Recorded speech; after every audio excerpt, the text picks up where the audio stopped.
সবাই এই যে তুমি যে 500 টাকা ভাঙিয়ে এক টাকের বিড়ি খেলে হাসাই খাইছো সত্যি? এই যে বিড়ি খেয়ে কি মজা পাইতেছো?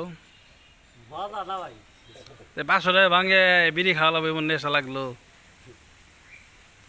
বিড়ি কত বছর ধরে খাইতেছো শর্মিলা ভাই? ছোটবেলা থেকে। বয়স হয়েছে কত? 30? 25?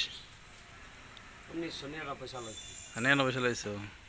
খাও কেনা চলতেছে এই বছর, তাহলে এই 25 বছর ধরে তো আর ছোটকালে বিড়ি খাওয়া না, হয়তো বা 10-12 বছর হতে। আপনি কি লাগেন দুজন সম্পর্কে? শালা দোলা ভাই। আচ্ছা আচ্ছা, তাই শালা দোলা ভাই এক জায়গায়, বিপদ নাই। হ্যাঁ, দুজনে দুজনে কি একই জায়গায় বাড়ি না? 5-6টা আয়না বোধ এক জায়গাতে প্রায়। আচ্ছা আচ্ছা, ওই যে সাংবাদিক রেজাউল রেজাউল রেজাউল রেজাউল সাংবাদিক।